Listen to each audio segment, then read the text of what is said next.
안녕하십니까, JBRT 김주영입니다.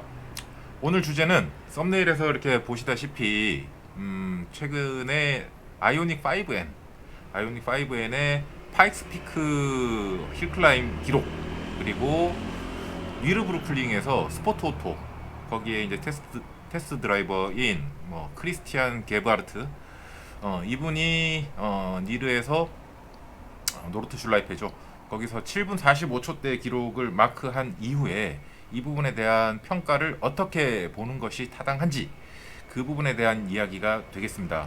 사실 이 주제를 왜 하게 됐냐면, 최근에 그 유튜브 상에서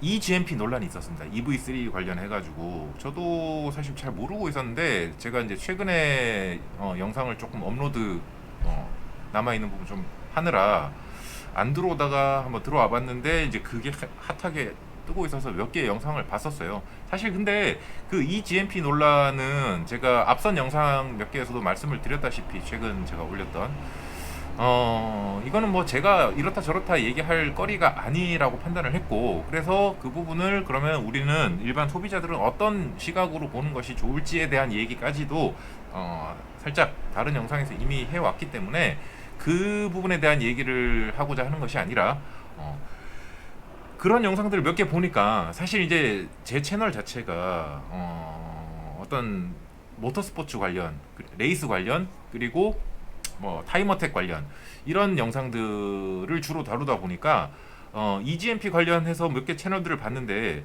그 채널들에서 과거 어떤 뭐 니르의 아이오닉 5N 주행 인캠이나 아니면 그 기록을 가지고 하는 얘기들, 그리고 파이크스피크 힐에서의 평가, 이런 것들이 연관으로 저한테 뜨더라고요. 그래서 그걸 몇 개 봤는데 저는 솔직히 좀 충격받았습니다. 야, 이걸 이렇게도 해석할 수 있구나. 뭐 제가 그렇게 해석하는 부분이 잘못됐다, 이거를 바로 잡으려고 하는 얘기가 아니라, 그래도 어찌됐든 이게 공연성을 가지고 해야 될 이야기들은 조금 우리가 팩트와 그리고 사견은 좀 구분을 해야 되지 않느냐, 오피니언과 팩트는 구분을 해야 되지 않나. 그래서 이 부분을 제가 팩트의 관점에서, 그리고 어디부터 사견이 들어가는지, 이런 부분들에 대한 분석을 한번 해보는 그런 영상을 이번에 만들게 됐습니다. 자, 먼저 파이크스피크 힐클라임, 여기서 아이오닉 5N TA 버전이죠. 타임어택 버전입니다. 이 기록을 가지고 평가를 하는 부분을 제가 먼저 한번 이야기를 해보도록 하겠습니다. 이게 사실 기존 기록은 랜디 포스트의 테슬라 모델 S 플레드 타임어택 버전 튜닝이 되어 있는 그 차가 전기차 부분에 코스 레코드를 가지고 있었어요. 제가 그 기록이나 이 자료들은 다 외우지를 못해서 제가 적어 온 거를 좀 보면서 제가 옆에 띄워드리겠습니다. 자, 먼저 보면 기존 기록은 전기차 부분에서 모델 S 플레드의 랜디 포스트 드라이버, 기록이 9분 54초 901이었습니다. 네. 자, 여기에 근데 최근에 저희 이제 아이오닉 5N, 현대 아이오닉 5N TA 버전이 세팅을 해서 갔는데, 여기에 기록이 두 드라이버가 탔어요. 보니까 다니 소르도, 이게 되게 유명한 드라이버죠. 이분은 아마 이 코스는 처음 타신 것 같긴 한데, 물론 연습 시간은 많이 주어졌다고 해요, 사전에. 자, 기록이 9분 30초 852. 자, 이걸 가지고 이제 해석이 일어나는 거죠. 자, 9분 30초 852. 기존 기록은 모델 S 플레드, 랜디 포스트의 모델 S 플레드가 9분 54초 901. 그러면 이 둘 간에는 약 24초의 기록 차이가 있지 않습니까? 아이오닉 5N이 더 빨랐다. 물론 여러 가지로 의미가 있죠. 근데 이거를 평가하는 것은 이제 우리가 세부 항목들을 좀 따져봐야 될 문제예요. 자, 그런데 거기에 플러스 그 9분 54초 901을 모델 S 플레드로 찍었던 랜디 포스트가 아이오닉 5N TA 버전으로 주행을 마찬가지로 랜디 포스트가 했어요. 그래서 나온 기록이 9분 55초 551입니다.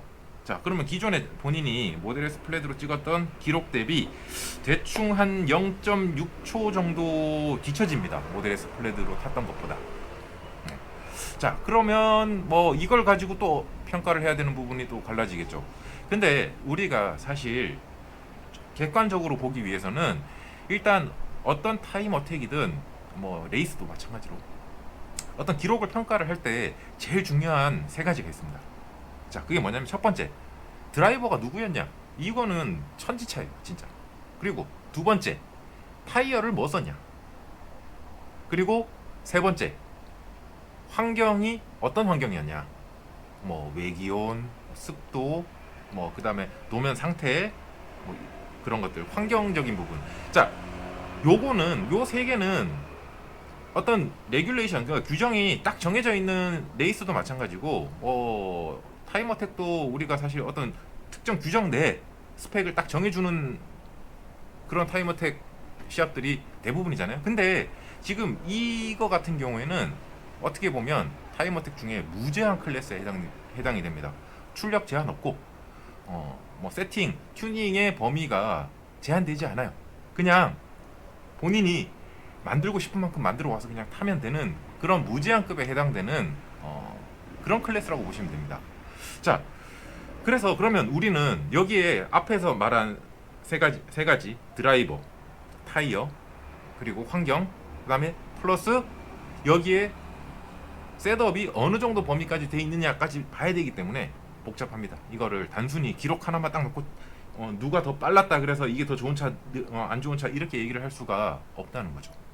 자, 그래서 이 테크니컬 데이터를 한번 보겠습니다. 먼저 아이오닉 5N TA.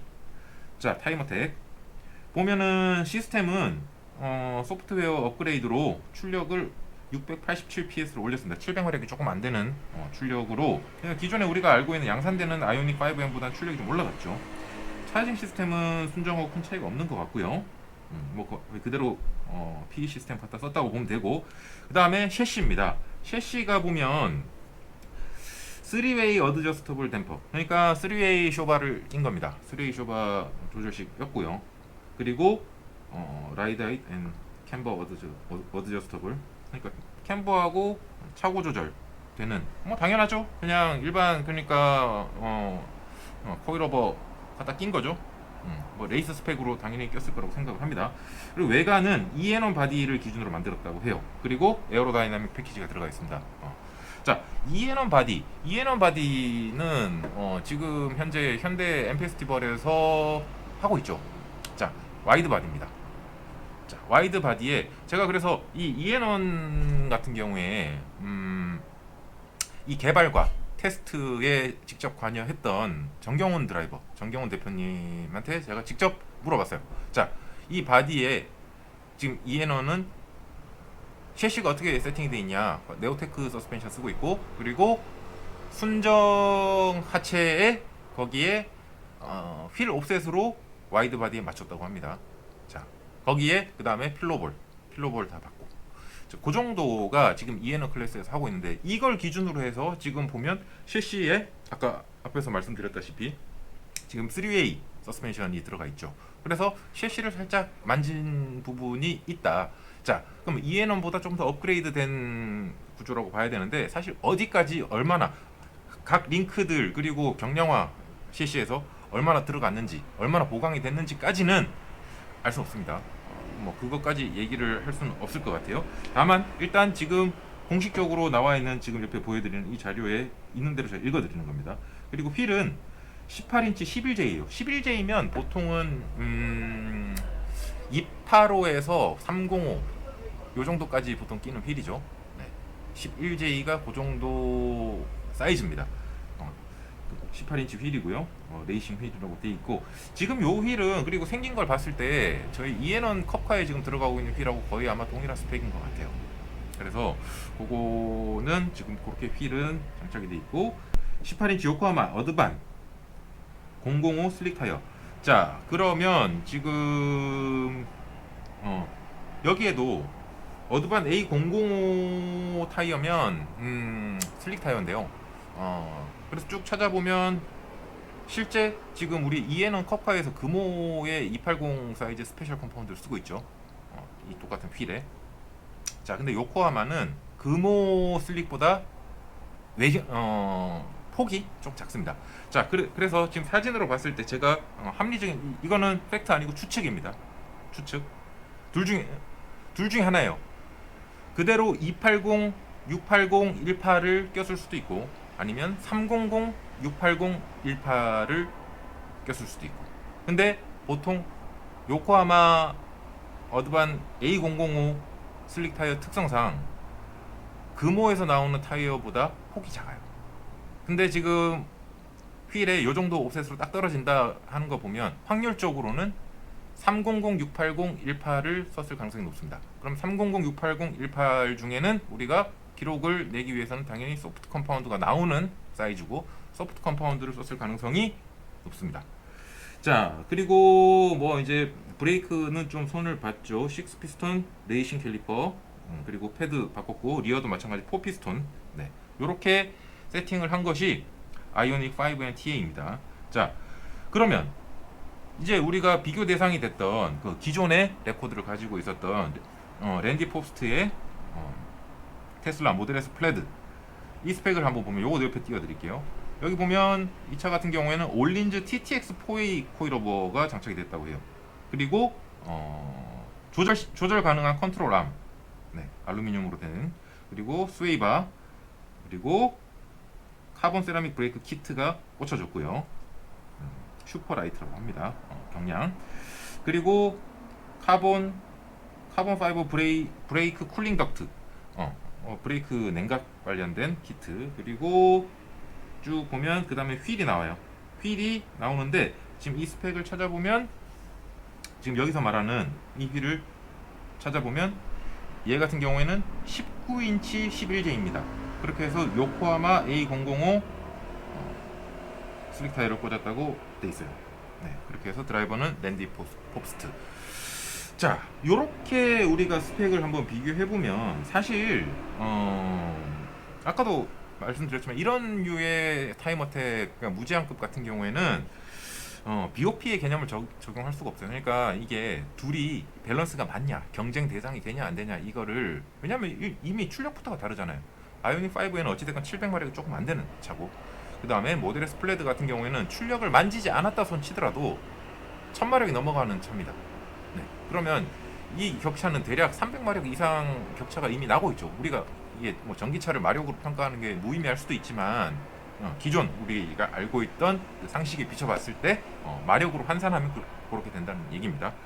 자, 그래서 뭐 어차피 그거는 뭐 비교할 바가 안 되는 거고, 지금 보면 세팅 내용을 봤을 때는 뭐가 더 하드코어다 아니다 이거를 판단하는 것은 주관적이에요. 근데 일단 차이점은 딱 두 개가 있어요. 왜냐면 어찌됐건 셰시 쪽, 그다음 하체 쪽은 알 수 없습니다. 어떻게 세팅했는지. 그리고 그 셰시를 세팅하는 그거는 그분들의 각자의 기술력입니다. 그래, 그거를 뭐 스펙이 더 높고 낮다 이걸 평가하는 것은 좀 웃길 수 있죠. 자, 그러면 차이가 뭐가 있습니까? 휠이 다르죠. 일단 휠이 아이오닉 5N 같은 경우에 18인치, 그 다음에 모델 S 플레드는 19인치입니다. 뭐 제이스는 똑같아도. 자, 그러면 타이어가 다른 게 들어가요. 자, 그러면 모델 S 플레드 19인치를 쓰게 되면 지금 요코하마 A005 기준으로 볼 때 지금 떨어지는 스펙을 보면 310, 680, 19를 썼을 가능성이 가장 높다고 봐요. 일단 그렇습니다. 그리고 컴파운드는 소프트일 가능성이 높다고 봅니다. 이것 또한 사견이에요. 팩트는 아니에요. 왜냐하면 지금 컴파운드 코드 네임까지 정확하게 알려주고 있지 않기 때문에 둘 다 마찬가지입니다. 근데 추측입니다. 소프트 컴파운드가 둘 다 나오는 사이즈예요. 자, 그 다음에 다른 게 뭐가 있죠? 모델 S 플레드는 순정 바디를 그대로 썼어요. 근데 아이오닉 5에는 지금 EN은 컵카 바디입니다. 그러니까 와이드 바디예요. 자, 그렇게 되면 사실 모델 S 플레드하고 아이오닉 5N 순정 대 순정으로 보면 휠 베이스가 한 10mm 정도, 100mm죠. 100mm 정도 아이오닉 5N이 더 길어요. 근데 지금 윤거 확장을 했잖아요. 이에넌 바디 같은 경우에는 앞뒤 모두 윤거 확장이 상당히 많이 되어 있습니다. 자, 그렇게 봤을 때 우리가 윤거와 축거의 비율을 봤을 때는 상대적으로 아이오닉 5가 5N이 조금 더 유리할 수는 있어요. 출력에선 불리하고 이런 하체 구조에는 좀 유리할 수 있어요. 자, 그래서 우리는 이런 스펙의 차이를 알고 봐야 된다는 점. 네, 그게 또 하나의 포인트고요. 자, 그렇게 해서 우리가 이제 기존에 같은 드라이버 랜디 포브스트가 탔을 때 어찌됐건 모델 S 플레드보다 아이오닉 5N이 한 0.6초 정도 늦게 나왔지만, 이렇게 늦게 나왔다는 걸로 같은 드라이버 기준에서 봐야 된다 그랬죠.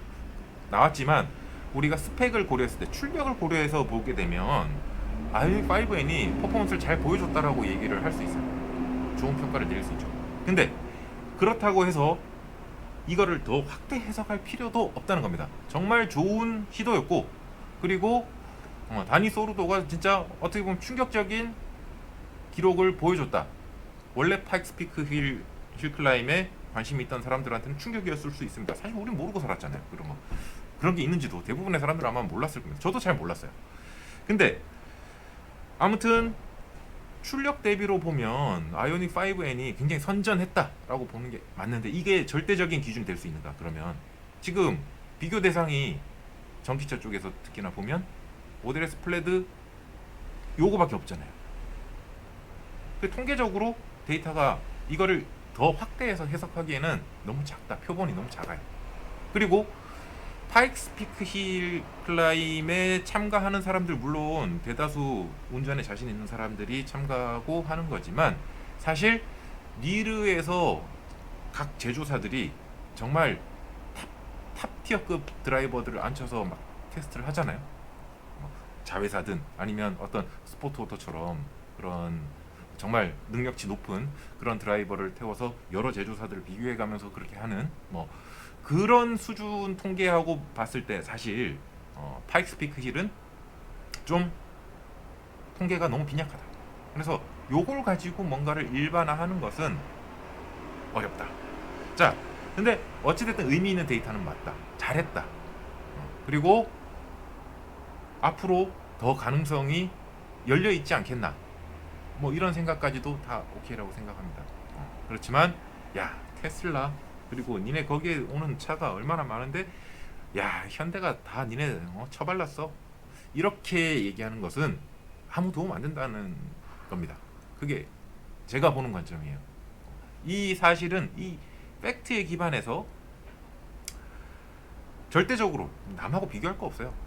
잘했고, 정말 어떻게 보면 전기차로서 그런 험한 코스를 완주하는 것도 힘든데, 일단 완주하면서도 준수한 기록을 뽑아냈다 하는 것은 상당히 의미가 있는 일이다. 자, 이렇게 평가하는 것이 가장 객관적이지 않나, 저는 그렇게 생각을 합니다. 자, 그리고 또 의미가 있는 것은, 이게 해외 언론에서도 그 부분에 대해서 되게 좋은 평가들을 많이 했어요. 지금 제가 딱 방금 말씀드린 그 정도 선에서. 그리고 그보다 사실 더 중요한 것은, 실제 파이크스 피크 힐 클라임 그 채널에 들어가 보면 랜디 포브스트가 인캠을 보여주기 전에 인터뷰하는 장면이 살짝 있습니다. 혹시 보셨는지 모르겠는데, 거기에 보면 굉장히 의미 있는 말들을 많이 한다는 거. 거기에 정말 어떻게 보면 그 인캠 자체보다 그 짧은, 진짜 1분 채 될까 말까 하는 그 랜디 포브스트의 인터뷰가 저는 보배 같은 거라고 생각을 하거든요. 그리고 우리는 그 말을 귀담아 들어야 돼요. 왜냐하면 두 차종 어찌됐건 비교한 사람이잖아요. 데이터를 가지고. 그분은 그 힐클라임에 이골이 난 사람이죠. 운전도 원래 잘 하시는 분이고, 연세 지긋하시는 분이고, 워낙 유명하신 분이고 또. 근데 거기서 무슨 얘기를 하냐?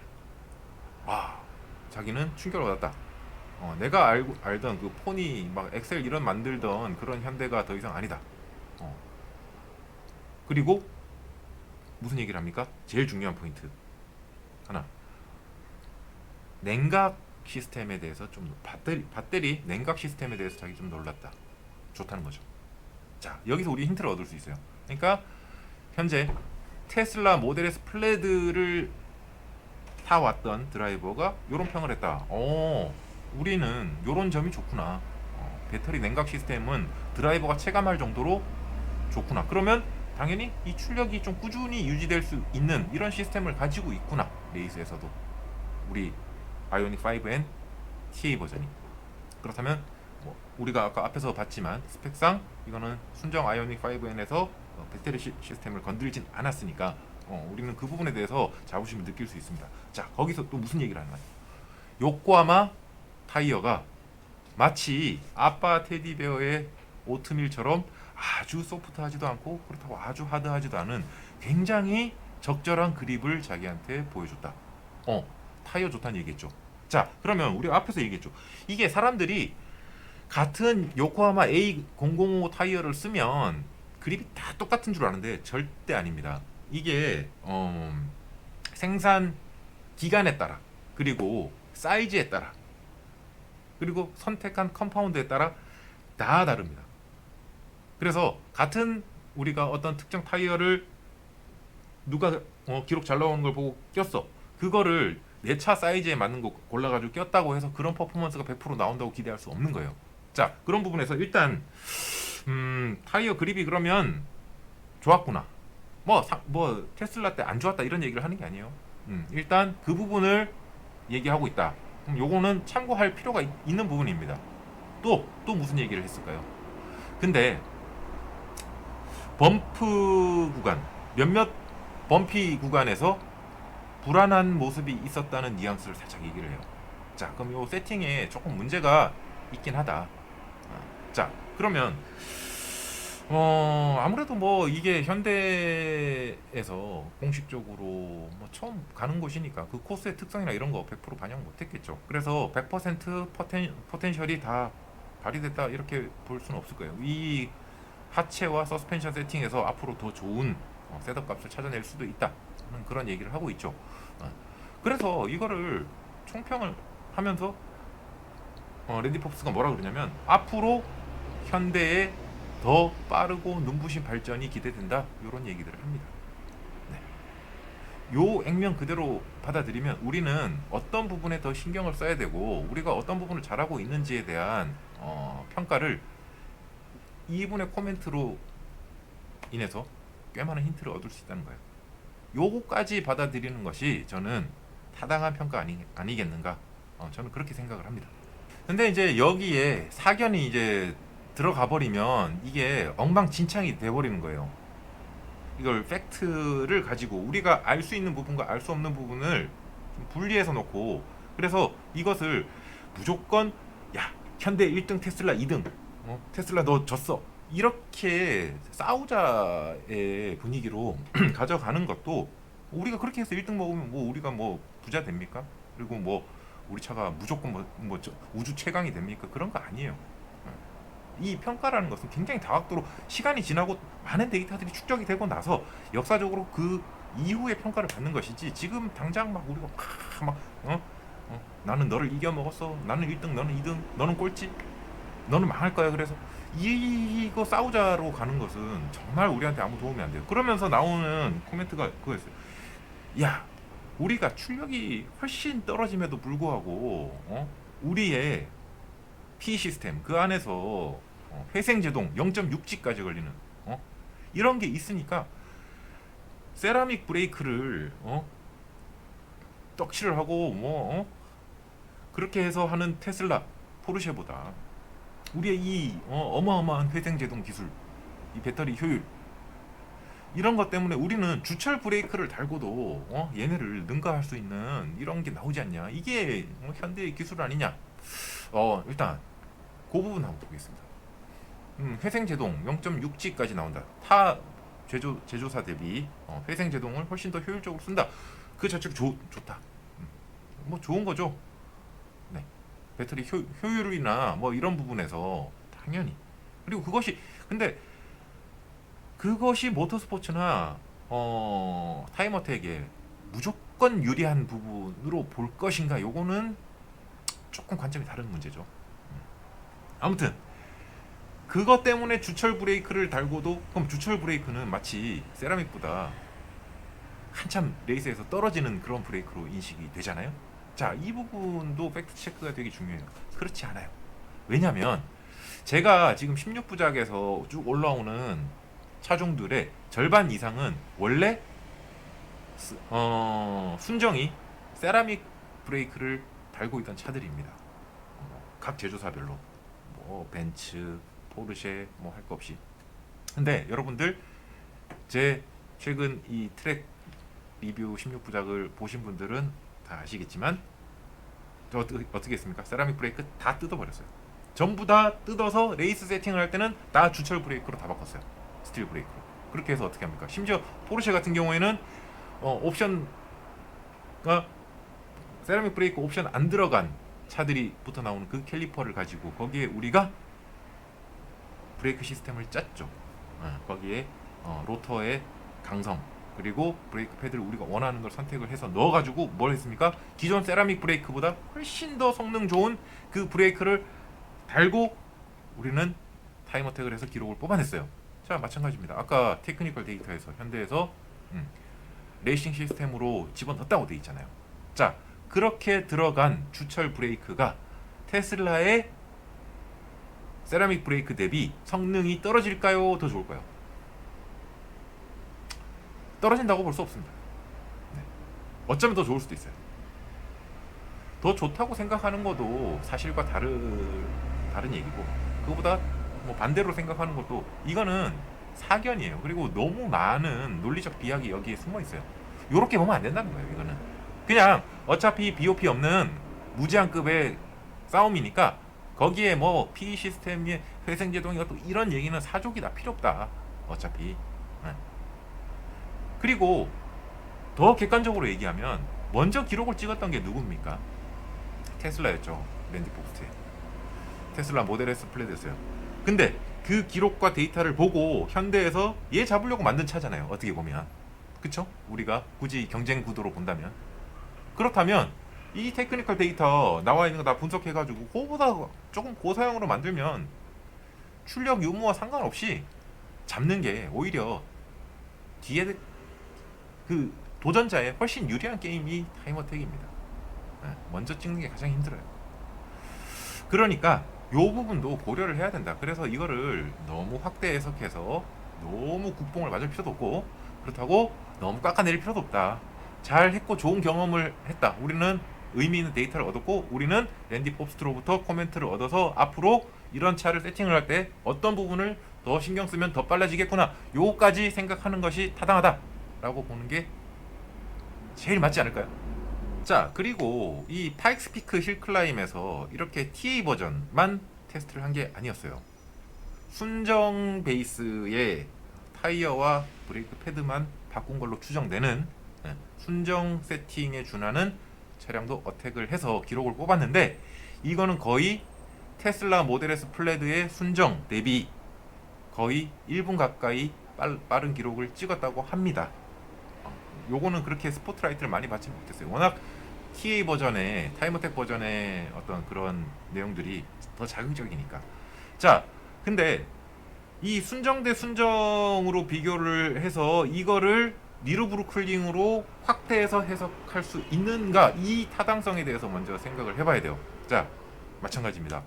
그렇게 보기에는 통계적인 표본 자체가 우리가 이거를 일반화할 수 있는 수준의 표본이 없다는 겁니다. 마찬가지예요. 이것도 표본이 없어요.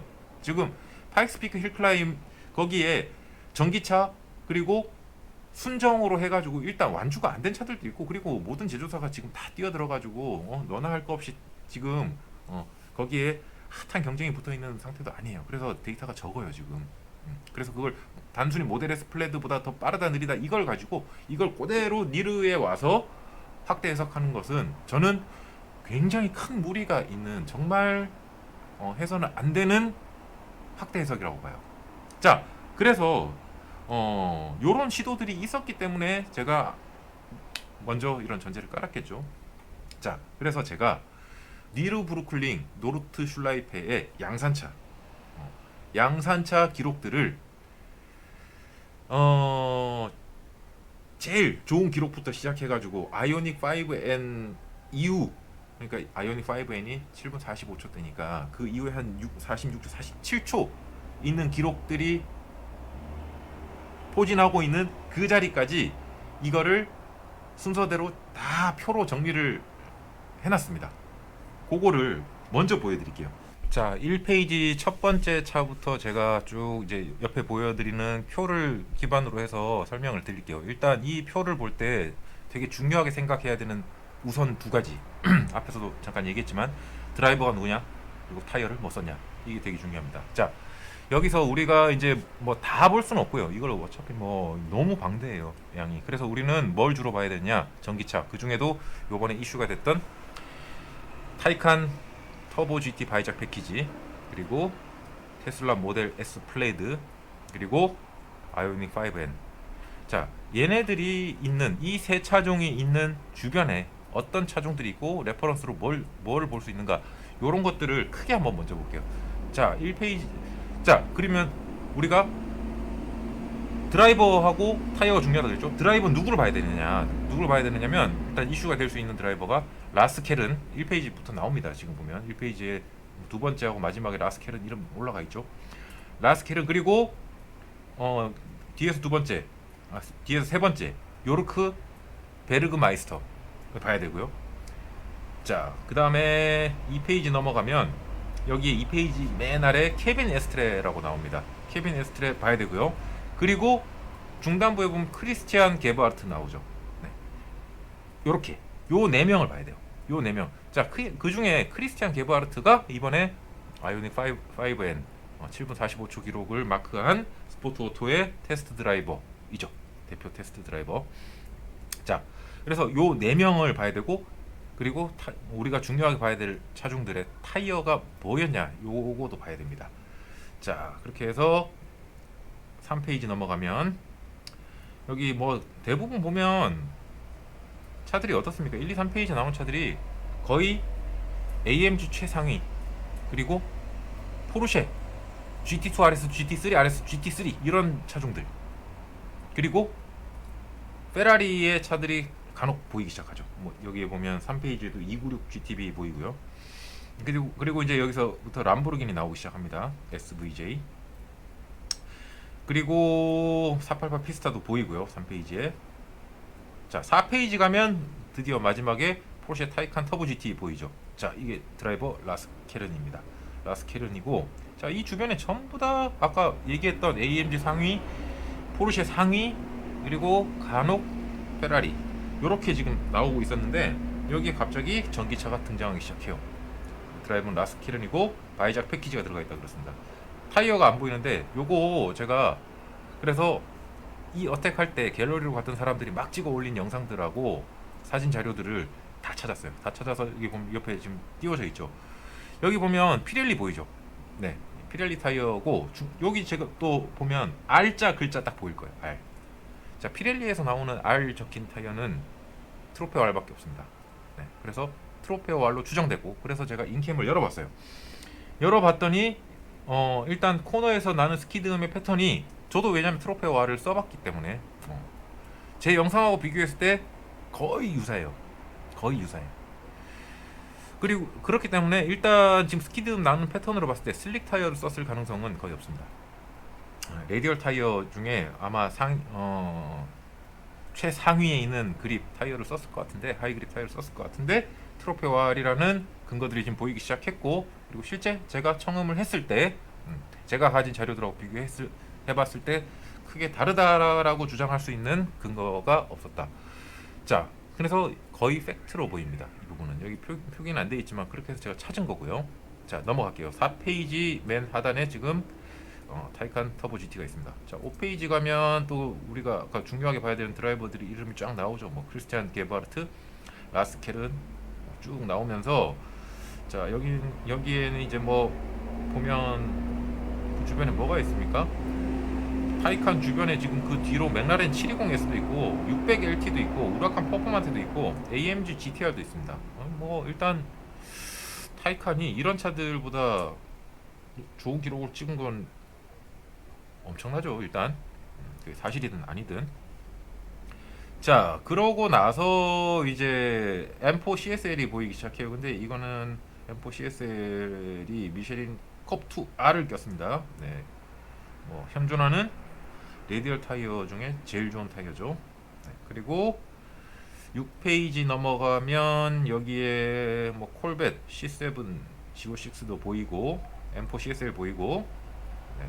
포르쉐 터보 S 보이고 M4 CS 보이고 네, 넘어갈게요. 전기차는 보이는 건 없고 그 다음에 7페이지 넘어가면 터보 S GT2 RS 요건 좀 997 MK2 GT2 RS도 있고 그 다음에 991 MK2 GT3도 있고 여기 페라리 488 GTB도 있습니다. 650마력짜리죠. 그리고 뭐 AMG GT63S 뭐야 포도 세단도 여기 있습니다. 드라이버는 뭐 우리가 관심 있게 봐야 될 드라이버는 아니네요. 넘어갈게요. 8페이지 갈게요. 자, 여기에 911 까레라 GTS 크리스티안 게바르트 그리고 M3CS 쭉 내려가다가 저 밑에 페라리 엔조 보이고 그 밑에 테슬라 모델 S 플레이드. 자, 7분 25초 231. 자, 근데 요게 조금 이상하죠. 드라이버 언론이요. 안 알려져 있다. 그래서 그 다음에 스펙은 트랙 패키지. 트랙 패키지가 들어가 있다고 합니다. 자, 그래서 야, 드라이버도 안 알려져 있고 트랙 패키지라고 이렇게 뭉뚱그려놓으면 타이어를 뭐 썼는지도 안 알려져 있다. 자, 그래서 조사를 했습니다. 여기 보시면 드라이버 이름 나오죠. 팀 슈비스터. 처음 듣는 이름입니다. 정보가 별로 없어요. 네. 근데 어찌됐건 이름은 올라가 있다. 그리고 타이어는 트랙 패키지를 뒤져봤어요. 트랙 패키지를 뒤져보니까 그럼 트랙 패키지 내 얘네들이 기본 제공되는 타이어가 뭐냐 하고 봤더니 구디어 이글 F1 슈퍼카 3R이라고 적혀 있어요. 이 타이어가 뭔가 하고 봤더니 제가 써본 타이어 중에 구디어 이글 F1 슈퍼 스포트 R이라는 타이어가 있는데 거의 동급이에요. 자, 이 타이어는 그러면 우리가 흔히 쓰는 타이어 뭐하고 동급이냐? 미쉐린 컵2R과 거의 유사합니다. 성향은 약간 달라요. 근데 어떤 기록적으로나 그립으로 볼 때, 그립 레벨로 볼 때 거의 컵2R, 그러니까 현존하는 레디얼 타이어 중에 최고봉입니다. 그래서 여기서 관점은 테슬라가 그래서 슬릭 타이어를 꼽지 않고 레디얼 타이어를 썼냐 안 썼냐 요것만 검증하면 뭐 요건 큰 무리가 없어 보여요. 자, 어찌됐건 테슬라가 여기 있습니다. 7분 25초 8페이지 하단에 나와요. 자, 여기서부터는 이제 뭐 차들 기록이 이제 점점 촘촘해지기 시작하죠. 굉장히 9페이지 보면 여기에 뭐 SLS AMG도 보이고 812 슈퍼패스트가 보입니다. 그리고 991 MK1 GT3 RS도 보여요. 제가 가지고 있는 차죠. 근데 기록이 좀 이상해요.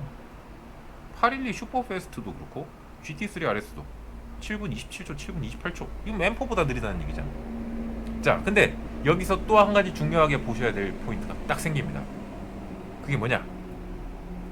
2018년도에 6월 20일 페라리 812, 그 다음에 15년도에 991 MK1 GT3 RS. 자, 이게 이제 좀 중요한데,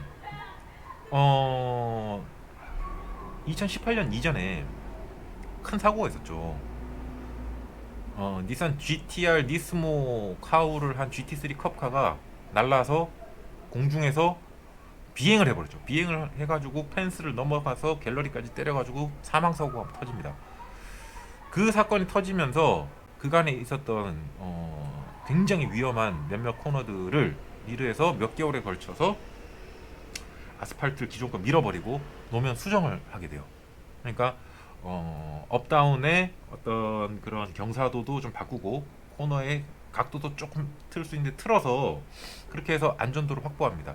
그렇게 되면서 노르트슐라이페의 난이도가 많이 떨어지게 돼요. 안전성도 올라가고. 그렇게 되면서 그게 완성되는 시점이 2018년 12월 말경입니다. 그래서 2019년 이전 랩들하고 2019년 이후 랩들은 차이가 있을 수밖에 없어요.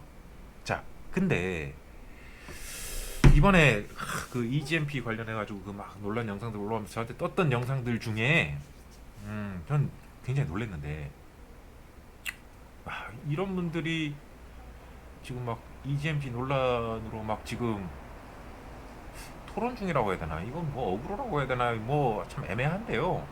그러면서 막 주장을 해요. 뭐 그거는 제가 판단할 문제 아니라고 말씀드렸지만, 근데 그런 분이 그런 말을 해요. 같이 차 타고 가면서 2020년도 이후에 제조사가 직접 자기네 차를 가지고 랩타임을 뽑은 기록들은 조작이 많기 때문에 믿을 수 없다라는 그런 코멘트를 해요. 깜짝 놀랐어요. 저는 살다 살다 그런 얘기 처음 들어봤고요. 근데 이분이 어디서 들은 거는 있나 봐요. 주워 들은 거는 2020년이 아니라 정확히 2019년입니다. 2019년 이전 노르트 슐라이페의 난이도하고 2019년 이후의 난이도가 달라져요. 그래서 모든 제조사들, 모든 차종들이 그 이전 어택했을 때하고 그 이후 어택했을 때 기록 차이가 10초 이상 벌어집니다. 그걸 보고 하는 얘기 같거든요. 제가 볼 때는.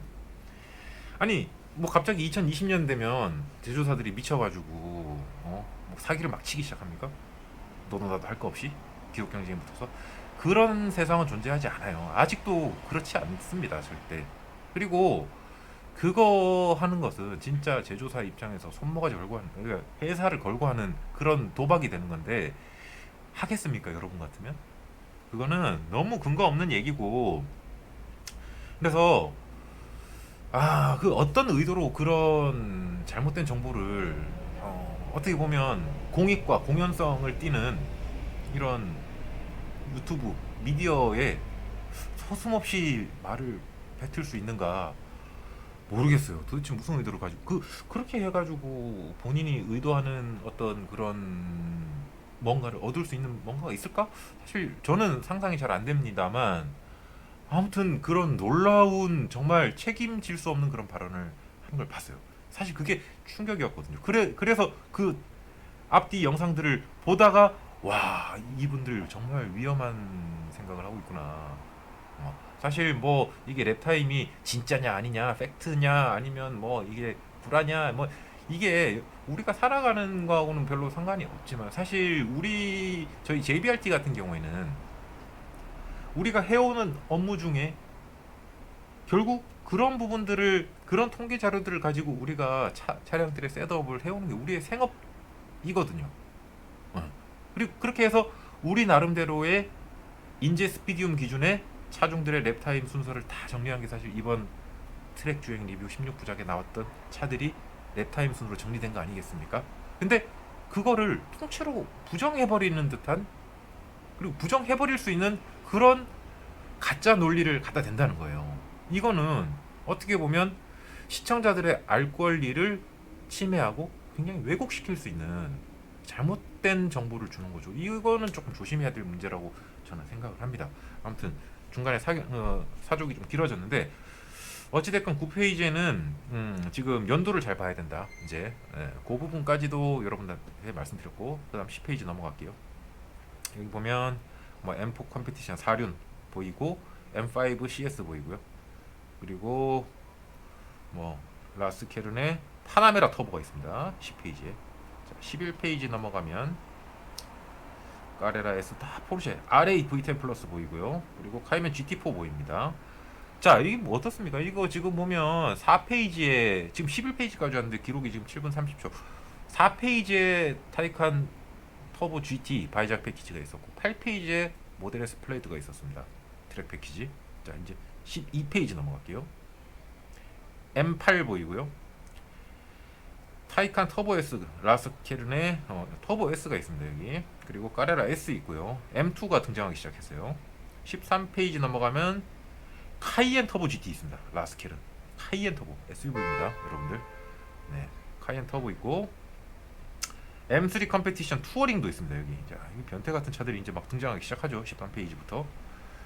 자, 14페이지 가면 M3 투어링 보이고, 테슬라 모델 S 플레드 여기 또 있고요.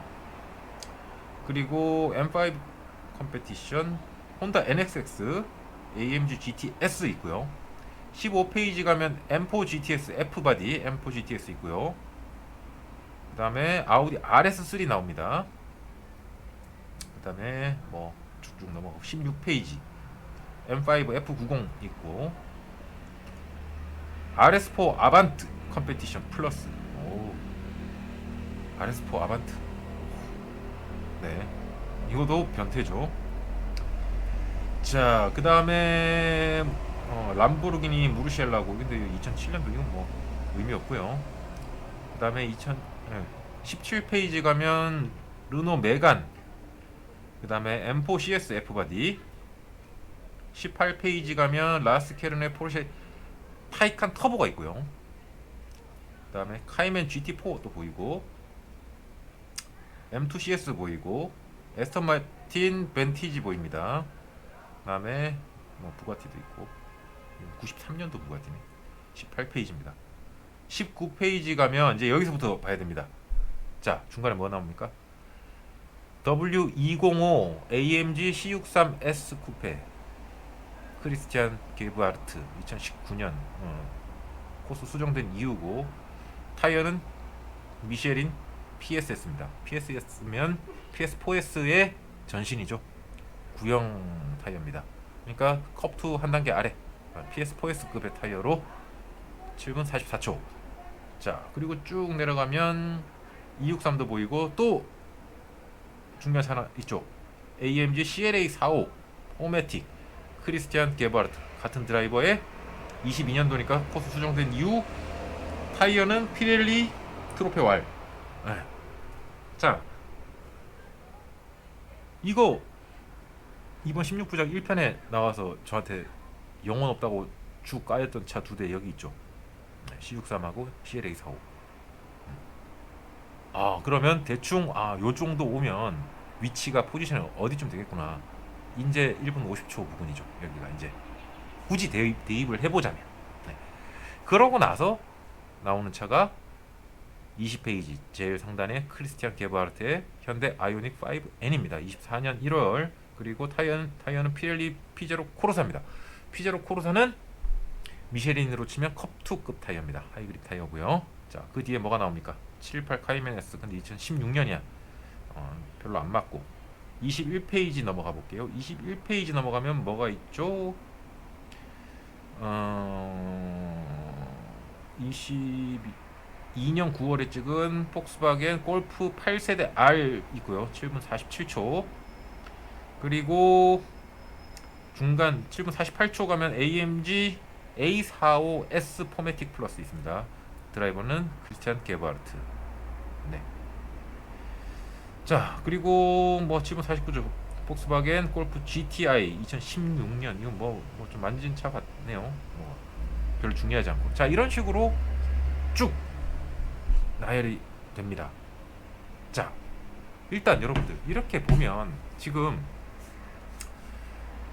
다시 정리해볼게요. 4페이지에 포르쉐 타이칸 GT 바이작 패키지가 4페이지에 있었고, 8페이지에 모델 S 플레드 트랙 패키지, 그 다음에 20페이지에 아이오닉 5N 이렇게 들어가 있습니다. 이 주변에 차가 뭐가 있었습니까? 아이오닉 5N 근처에 있었던 게 C63 CLA45. 네, 우리 그러면 이번 16부작 트랙 주행 리뷰 1편에 해당되는 고 포지션. 자, 근데 그 다음 모델 S 플레드인데 그 주변에 아까 뭐가 있었습니까? M들이 나오죠.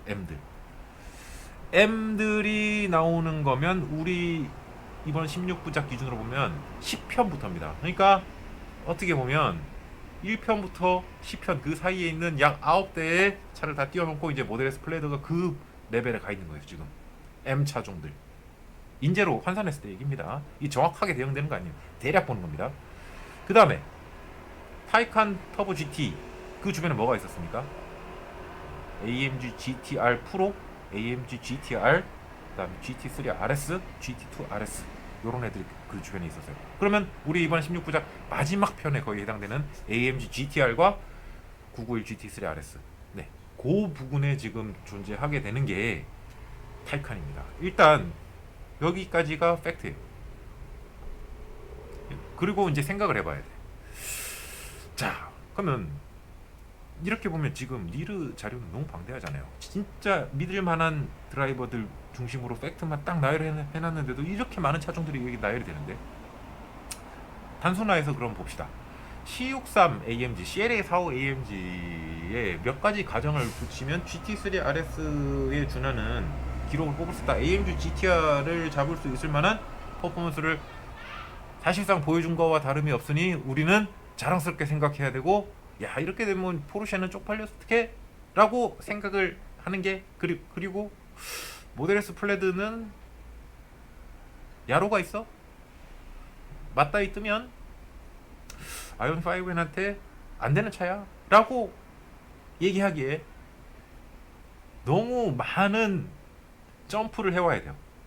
논리적인 비약, 그리고 팩트들을 짓밟아 버려야 돼.